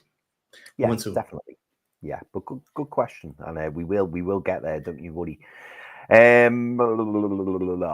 This is an interesting one, and I hadn't really thought about this. It may be a bit of a risk, but we talk about all players on here, don't we? And great name. So Chris asks, if we get Champions League and the most funds possible, I think we need 5 or 6 players, which I think is a fair assumption. On the cheaper, more of a gamble side, is there any chance we could rescue Federico Chiesa to link up with Tonali? Eddie Howe would love his what rate? Work rate. Yeah, work rate. What are your boys for? I know he's not technically a striker, but we'll go with this on Chris. Would Federico Chiesa be a player that you would potentially look at? Or would you be put off maybe from the rumours that we hear? Well, I say the rumours, maybe you boys don't hear it. I hear it because I'm in Merseyside, but apparently he's a bit homesick. He wants to go back to Italy. Maybe his time at Liverpool isn't going so great. Maybe not training great. They're all rumours. We don't know how true that is. But would you be looking at someone like Federico Chiesa? No, not at all. And I'm sorry, Chris, because I think we dodged a bullet in a way because we were talking about him for so much in the summer. It has not worked out for him at Liverpool. No, not the right age, not the right injury record, hasn't worked in the Premier League. That would be an absolutely massive gamble and not one that we should be going anywhere near. I'm sorry. I wanted him in the summer. I really wanted to get him on that cheap deal in the summer, but seeing what's happened with Liverpool, I'm probably against that one now. I know it'd be great for Sandro to have an Italian international there, but I'd rather go and get an Italian international that's actually playing. Bring me Moise Kean as an option. He's an Italian international. They will know each other well playing in the or any other current international that's playing in their team. I'd much rather that personally. Than Chiesa. I just don't think it's worth it right now. But yeah. Fair question. Yeah, no, definitely, because he hasn't turned into a bad player overnight. But I tend to err on the side of caution with you boys in that, unfortunately, he's not really done the business in the Premier League. So I think it will be a huge risk, and I'm pretty sure he's going to be on very substantial wages. So again, probably another off-putter as well. But good. All players are worth a mention, Chris. All players are worth a mention, mate. I'm gonna leave these last two because I've got an idea for these. But Gary D just makes a comment saying, lads, we need to finish 4th minimum. I could not handle missing out if Spurs or Man U win the Euro Cup. Yeah, I'm glad I mentioned this because, Gary, if Spurs or Man United win the Europa League, my understanding is that we just get 6 places for the Champions League this season. So it won't be that a club misses out. It will just be that there will be 6 Champions League positions. Funnily enough, I was watching Match of the Day on Saturday night, or I think I may have watched it Sunday, and Gary Lineker started the show by explaining or trying to explain all the different permutations, and there's that many. But my understanding, Gary, is that it would just be that an additional Champions League place would come in, and then obviously you've got Chelsea who could potentially win the Conference League. There's all different permutations at the moment, but a place will not be sacrificed in terms of the Premier League top 5 places. It will just mean an additional place, so don't worry about that. We all just don't want Spurs or Man U to win because we don't want them to qualify for the Champions League. But that's the only reason, really. Yeah, you're correct, Chris. 5 from the Premier League, as in the top 5. Then, if Spurs or Man United were to win, then that would mean that England would have 6 teams in the Champions League next season. Which would be crazy, wouldn't it? And do you know what, boys? In many ways, you could say, argumentatively, that might actually work out okay, because I'm assuming the coefficient for the following season, if we had that many clubs in Europe, like, you would think that England would be pretty much nailed on for the top, for another place the following season, because we'd have that many teams in Europe. Well, unless... I'm sorry, I was going to say, if Spurs and Man United lower the tone and bring the average down, it might work against us. They have the potential to do that. It sounds horrible to say, but us and Man United going out last season actually affected us getting 5th place Champions League last season. Us getting knocked out early, so it can be positive or negative in one sense. But for example, Germany got it last year, and Germany were nowhere near it this season, getting that 5th spot. So it can work both ways, but you would expect that more English teams in it would perform better. It would drag us closer to that. I do think now 5th space is available and is in England. I think it will be with us for a while. I think it will be with us for a while. But it will give us more chance. Let's not forget Chelsea steamrolling in the Europa Conference. Both Man United and Spurs getting towards the latter stages of the Europa. That all helps too. So it's performances all round. But obviously the most important is the Champions League. That's what means more. So I think it'd be an all round thing. Yeah. Well, we've got 3 more. I'm going to save the last 2 purposely because they are player names, and I know, Pete, you've got another name you wanted to throw at us, so we'll wrap up with those, and then obviously your one as well. But Andy Ford says, a really good question. I know this is a transfer show, but is a prolonged absence of our manager going to hinder our final game? Our 5 final games. A friend of mine was out of it for about 10 weeks when he had pneumonia. I feel like we've touched on this very, very briefly, but maybe not given it, the discussion that it's worth, if you like, because it could have a major impact, and obviously given the Aston Villa performance, and the fact that you could argue and say that potentially there may be changes to be made at the weekend, and you haven't got the main man in the hot seat. Is that going to have an impact? So, Daz, I'll start with you. What are your thoughts? I mean, obviously, first and foremost, we want to make sure Eddie's all right, and we want to make sure he gets us plenty of time to rest up and sort himself out. But thinking of it from a pragmatic point of view, how much impact do you think that could potentially have on Newcastle in the 5 remaining games this season? I'll echo the first thing you said there, Chris. Yeah, that look, we all want Eddie Howe back to full health as soon as possible, but not rushing back either. Make sure he's fit and well to come back. It is a concern for sure because we do need him, but it has to be. It is what it is. We can't do anything about it. He will come back. I'm sure he's wants to get back as quick as possible as well. He's worked so hard to get us to get this far and to be in with a chance of Champions League. So, but I'm sure it will play a factor. But I'm just waiting to hear news on Eddie Howe to see what the latest is, because we knew he was going to be out until after the Aston Villa game. We don't know what the situation is now and how long it's going to be for. So, but just get well soon, Eddie. Absolutely. Pete, what about yourself? Yeah, it's a big concern. The fact that we haven't got an update on his situation tells me he's not going to be available for Ipswich, which then rolls on to Brighton. I think it's going to get to a point where the fans and the players are probably going to need to know what the situation is. I hope that he's back for Brighton, but equally, I've got a feeling we're probably not going to see him maybe for the rest of the season, which would be a huge concern for the reasons that Andy said. Pneumonia, I said it when it first got announced, pneumonia is something not to mess around with. It is proper serious. It sounds horrible to say, but people have lost their lives through pneumonia, and you cannot mess around with it. And so therefore, it's really important that he gets the support and the care and the treatment first and foremost. It will be a huge loss for the players and the club in a really important moment when we're fighting for Champions League football. I would hate for us to miss out on Champions League football on the back of not having our manager there. And it goes back to the point on Saturday, not having Eddie Howe in the sort of dugout was a huge factor in why I think we lost the way we did. Because I just don't believe that Eddie Howe would have allowed that team to continue in that vein without putting things in place. And that's the influence that he has in the team.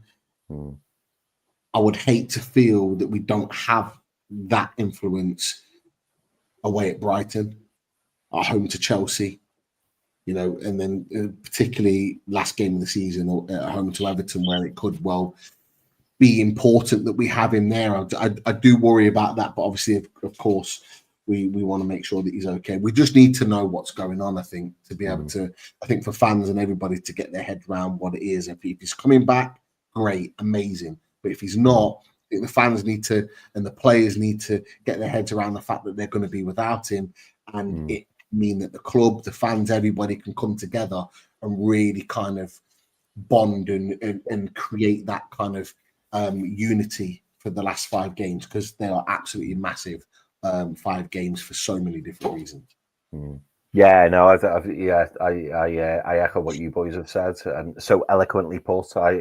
I thought it was really telling. Actually, I wasn't expecting Jason Tindall to come out and be so honest. Like when I saw the post match from Aston Villa, he almost effectively to me said, "I'm a little bit out of my depth here. Like the manager's missing, and we're really missing him."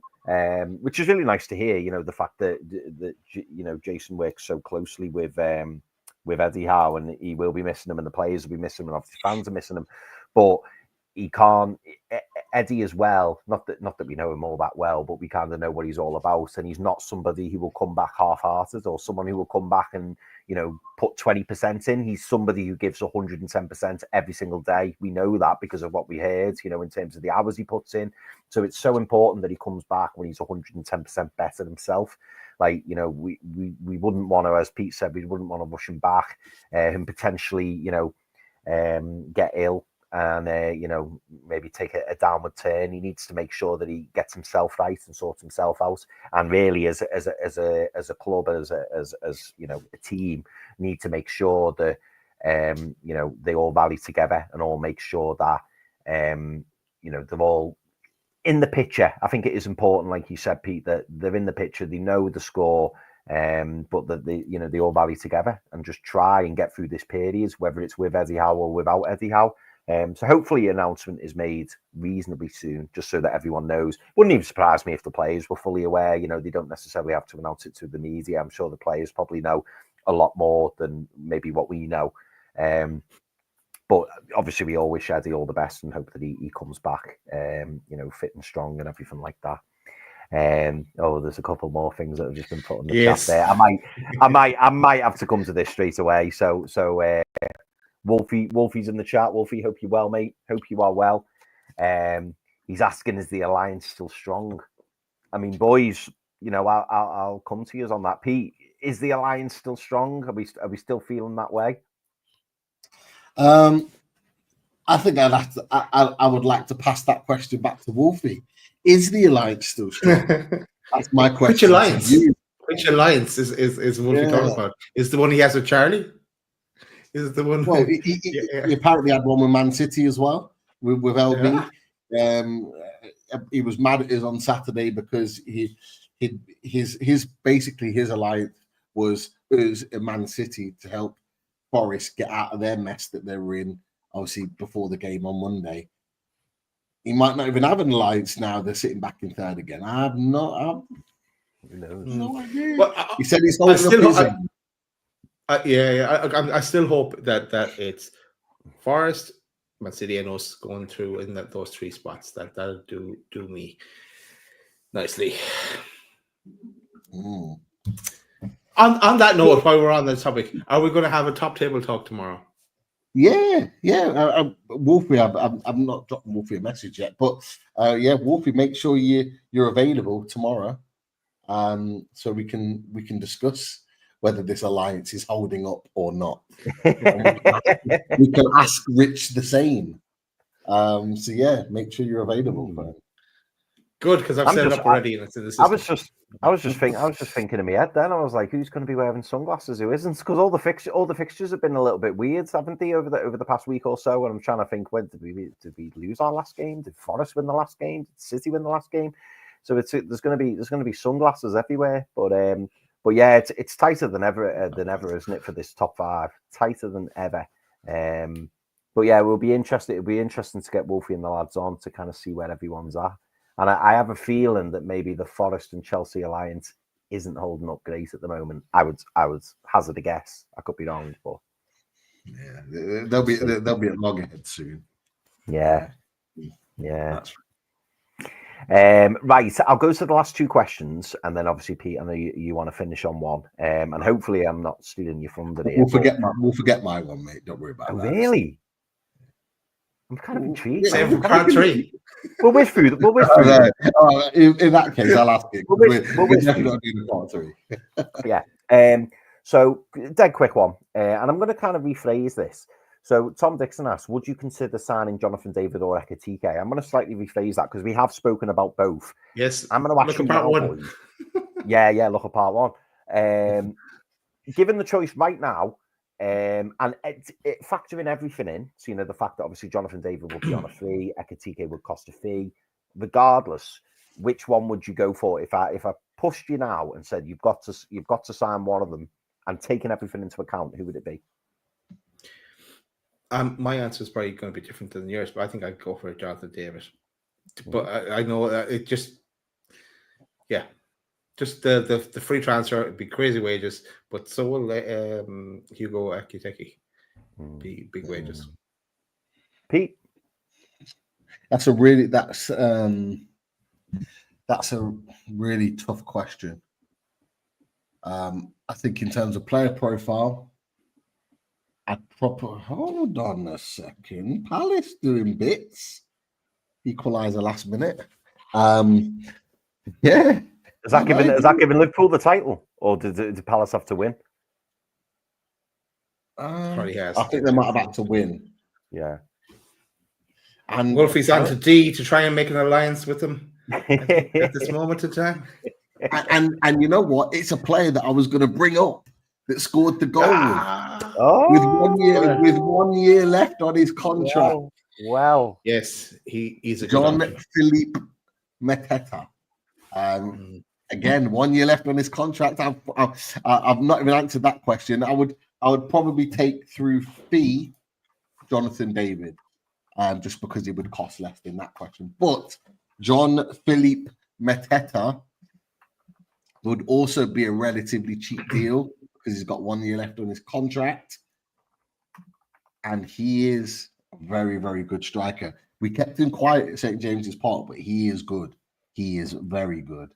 I'm just waiting to see the replay of this goal. That is correct. Yeah. Someone said the Van Gogh of Premier League football with the patch on his ear now these days. He's a good player. He at the end of last season he was class.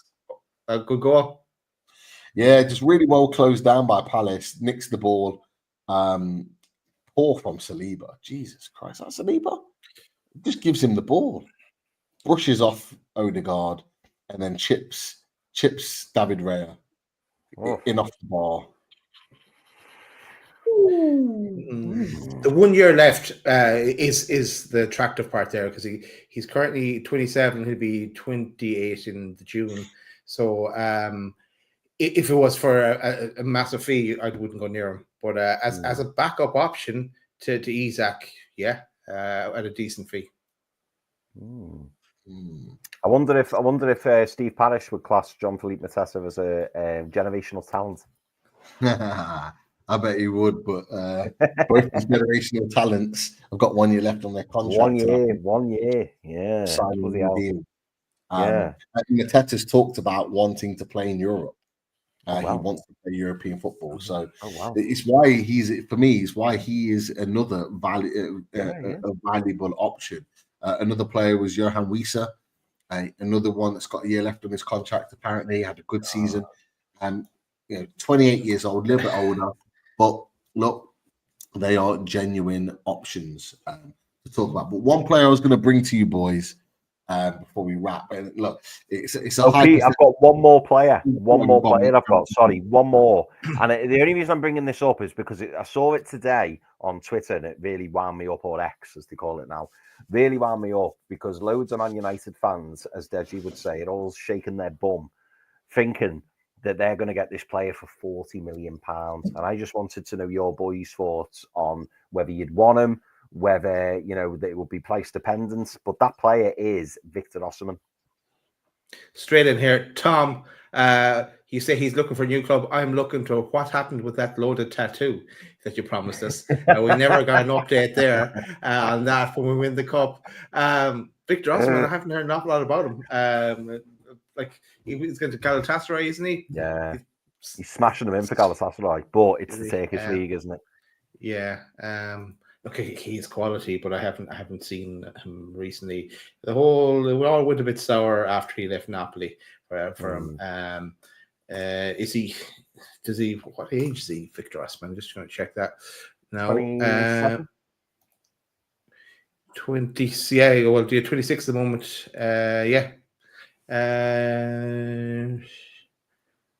Of course, he command a massive wage, though, I imagine. Try and get him. I'd imagine so. Does he want to go to the likes of Saudi, or does he at that age, like he's got more time left in the top leagues? Why is it Galatasaray though? I know the reason why how it worked out, but yeah, it was. To be fair, it was probably really bad management from Napoli because it ended up turning very, very sour, and all the windows shut. And it was like, well, he needs to leave for someone. And I think the Turkish league, the transfer window was still open, so that was really kind of his only option. But Napoli really messed that up because at one point, they were talking like 120 million for them, and now they'd probably be lucky to get half that because everybody knows he wants to leave, and everybody knows that Napoli want rid of him. So it's going to be difficult for them to get that astronomical fee for them. Be interesting to see how that plays out. For sure. Yeah, it will. Pete Osimhen, before you go to your one. I'd take Osimhen all day. I would. I think he would. I think we would have probably the best set of strikers in Europe in the same team. And look, it goes back to the point. Villa have been able to do it. Other teams have been able to do it. What a statement that would be for a Champions League season. We got Champions League and we went out and got Osimhen add to Alexander Isak. Like that would just be a proper statement of intent. And wages aside, I don't think it would be an astronomical fee. We've been talking about the, Matheus Cunha. We've talked about, whether it's Ekitike, for example, that was going to be 50, 60 million. Apparently, they've raised that transfer fee. Mateta is probably going to be around 35, 40 as well. Delap, 30. You look at those players that we've been linked with, it's going to be around that ballpark to get Victor Osimhen out of the club. And I'm not against it. I don't think it will happen for Newcastle. I think we'll look in other directions, but I'm not against us going for someone like that. So a real statement. Remember, lads, we have been for long past relying heavily on Isak to score us the goals. If you're going to add that person of quality to be able to add to those goals, and you've got two strikers that can put that ball in there, just imagine like with Wilson, Isak comes off after having scored one or two, and then Victor Osimhen's chomping at the bit and gets and adds another one to the list and got goals all over the place. Like that's what this is what this team needs. I won't be against it. Then sell him on again, sell him to Saudi towards the end of his career, and for double the value we pay for him. Yeah. Maybe. Who could say no? Yeah, I think the right price. I think we'd be at the table. But as you say, Daz, we're going to have to wait and see. Wait and see what happens with that. But that is an interesting one to keep an eye on, because the fact that he wants to go, the fact that Napoli want him to go, he's got to go somewhere. And, you know, will the likes of Man United be going towards Cunha? Loads of options out there. I think he was also linked with Arsenal for the small period as well. But yeah. So anyway, Pete, go on, mate. We're all in. We've got them all. Right. There's one player that I want to bring up. He's not been linked with Newcastle United. He's currently playing for another team, and they're also fighting for Champions League with us. If they don't get Champions League, I'm asking you in the chat a question. Would you sign this man? Oh. Ooh. Now, that would have been an easy question, I imagine, for a lot of people in January. But seeing what he's done for Villa, and they don't get Champions League, remember, he's probably going to want to play at the top table. If they don't get Champions League and he decides not to sign for them, we know that 40 million is the price tag. My question is, would you take him as an Alexander Isak alternative? No, his wages, they're not like something like 300, same as Vlahovic. Something absolutely crazy. The transfer fee, fair enough, 40 million. He's 27, but the wages, no.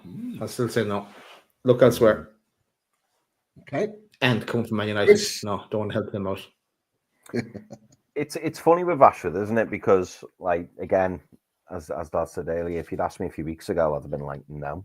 But I must admit, the way I have in recent games, obviously been paying particular attention to Aston Villa, and there is those little moments, isn't there, where you go, that looks like Rashford of 3 years ago. That looks like, you know, that turn of pace, and, you know, he gets in and behind, and obviously, you know, that he can. I think predominantly he prefers playing left wing, doesn't he, cutting in, and, you know, he can play as striker. But I think if you pushed me, Pete, I think I'd still have to say no. People in the chat are saying, you know, wages and stuff like that, which is a relevant point, which Daz mentions. And I think as well, it's not just that. I think it's the attitude. It's the attitude in terms of, I don't know how. I don't know. See, Pete's playing devil's advocate like I used to do all the time. Yeah. And we bring these players up, for anyone in the chat wondering why on earth we're talking about Marcus Rashford. We bring these players up because it's just a talking point, a discussion topic. Most likely will not happen, but sometimes it's always worth, you know, having a little discussion around it and, you know, chewing the fat as you would in the pub with your mates. Yeah. But I think he's a talented lad. But if you weigh up the risk versus reward, I think there's more risk. And for that reason, I would say no, because I think there's too much risk surrounding him. Like, I saw another picture of him the other day. I forget where he was, but he was at some... Oh, I know where he was. He went to go and watch that boxing fight. I forget the name of the lads. Was it Worthington or Wetherington or something? Was that on Sunday? Yeah. And he was there with all his bling on, and I just thought, oh, like, I know he's entitled to go and do stuff, no problem, but again, front and center, camera, and I'm just a bit like, oh, mate, you know, like, he would do that. He would do that even if he was still at Man United, or if you're in a relegation battle, or if there was some, he would still do that, and that's what concerns me. I just don't know if he's the right personality, but there is definitely, he's a talented player, and if Villa do end up signing him permanently and do get a tune out of him, they've got a hell of a good player. But if, as Dan United has constantly told us, if he ends up signing that big lucrative deal and then he just goes, it's then a problem, and that's what concerns me about him. Yeah, I just wanted to know what people's opinions were. That's all. But for me, what about yourself, Pete? Yeah, was it the brace against Preston, Pete? Is that what turned you, or? Yeah, of course. For me, it's still a no, a comfortable no, but it's a less of a no than it was in January. Yeah. And the reason being is that I think he's done well. I watched it. You know what? The game that kind of made me think, oh, okay, you're actually doing all right with Villa, is the PSG game. I thought that PSG defense is good, very good. He caused them so many problems. They could not handle it. And that was he's one of those big game players. I think someone mentioned about Moise Kean and his goals and assists in Serie A. Like, there's no doubt about it. Rashford is a big game player. If we were to go and sign him, I wouldn't be mad at it, because I do think he'd have moments, whether it was off the bench or not, where he would score goals for us. He would be better than he was at Man United. But for me, it's a no for the reasons that have all been said. Wages, you're not sure what you're getting, particularly if you're signing him on a permanent. And I completely get why people are saying no in the chat. I get it. I'm with you. I wouldn't sign him, but it's a less of a no than it was before. And I just wanted to put it out there because he has surprised a few people with what he's done at Villa.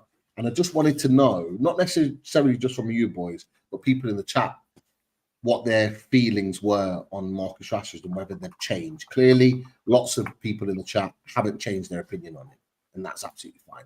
But I just wanted to just plant that seed just to see what people thought. Yeah. I have one last question. Oh, go on, Daz. One last question, and this is to round up the striker series, part 1 and part 2. I want each of you, do this in the chat as well, each of you to give me one realistic striker we could potentially sign. And bearing in mind, we're not going to be signing 2.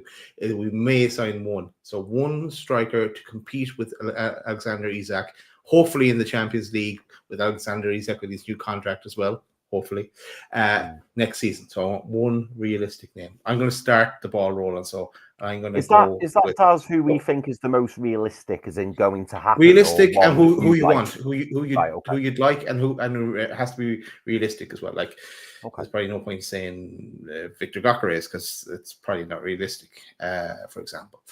So I'm going to go with this guy. I can't pronounce his name again, but Samu. I just think from watching the clips today, he's 20 years old. He's excellent head in the ball, pacey as well. Is a potential one we could go after and get a deal done. Paul Mitchell could get a deal done for this guy, and he looks like a young. Callum Wilson, in what he can do around the box, something different than we have today. That's me. Who wants to go next? Okay. I will go with Pele. No, Pele. I mean, that's a great shout. There's by the way, I'm just going to flash this one up, Daz. Another new name. We're not going to go into a genius, but another new name. I never finish him. Evan Gessens from Nice can play across the front line, 23 years old. I like the sound of him, mate. Never heard of him, but thank you for bringing the name. If you pushed me now, the one I would like and the one that I think is realistic and the one that we could still get, I am going to say Matheus Cunha.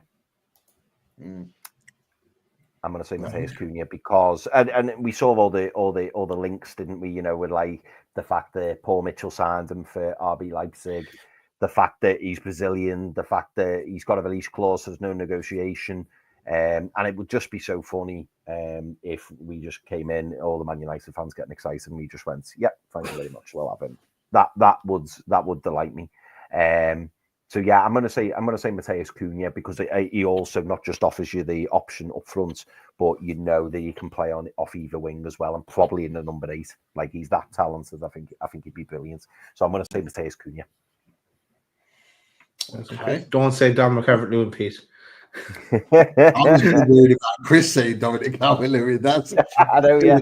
With me, you got no chance. But yeah, look, I have to say, there's a couple in that list that we've talked about tonight that I would have for sure. But the one that I think is a realistic option is Jonathan David. I genuinely think he's a realistic option. He's a striker that scores goals, and has done for years, European football and in the league as well. I think he's got a real good pedigree. I think at his age, his profile, I think would be a really good fit for Newcastle United. And let's not forget, I just mentioned Champions League goals. How great would that be to add to a team that's playing Champions League football, someone that knows how to score goals in the Champions League? That's who will be playing up front for Man United next year. Isn't that mad that Harry Maguire has played better and scored more goals than Rasmus Højlund? 70 million, Rasmus Højlund. Yeah. Mate, what was the stats when he came on? He came on, didn't he, as a striker, and he had a better XG than I know it's not all about stats, but it was interesting. He had a better XG in like 2.5 minutes than what Højlund did for like the previous however many games, and you're just like, how's that even possible? Crazy. I kind of feel bad for Højlund because I feel like the players don't pass him the ball on purpose. So I feel like he's like, I genuinely do feel like that they sort of miss him out on purpose. So he doesn't get any service, but no doubt he'll probably go back to Italy and smash it once he's left Man United, because everyone else seems to do that when they leave the club. But all right, Stephen thinks this the whole thing is pointless. The whole Stephen, show. do you know what, mate? I do see where he's coming from, and I kind of alluded to this earlier, didn't I, saying that we just talk about players, but mate, our track record isn't that bad. You know, we've spoken about a few players in the past, and they've come to fruition. And you know what? It's just nice to kind of go through some options, isn't it? And obviously, hopefully, educate some people on new players, educating ourselves, and also educating people who are watching it as well. Just players to keep a lookout for. Let me give you an example, Stephen. The first ever fully loaded transfer show. One name: Sandro Tonali. 2 years before he ended up at Newcastle. Stick with us. Yeah, I remember that. Mm-hmm. We knew. Kind of. what the lottery numbers? What week do you want them for? This week. On that note, boys, I think that's it.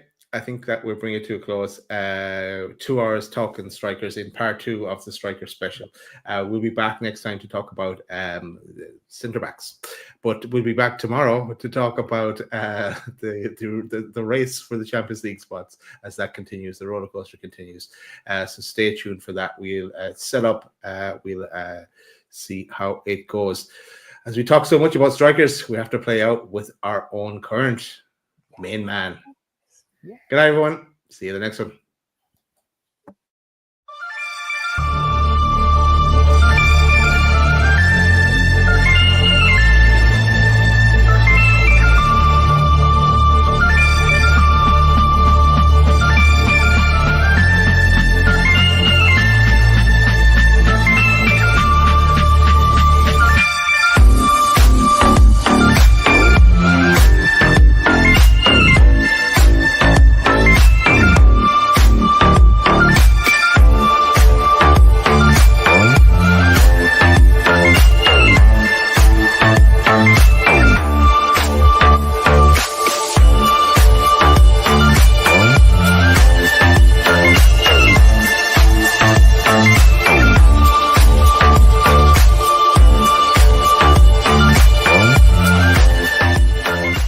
Sir.